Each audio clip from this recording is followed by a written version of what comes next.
These people who call themselves the Muslims and they have the name of the Holy Prophet on their flag, I demand take that name off from your flag.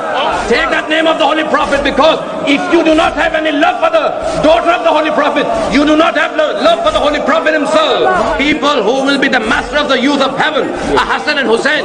If the people who destroy the grave of Hassan, do they have any hope in going to the heaven? I will make sure that I stand on the door of heaven and push all the people of the heaven who have destroyed the graves of Hassan and Zainul Abidin and Baqi and Jafar Sadiq. उम्मत ने जो किया है बताएंगी फातिमा, मजलूम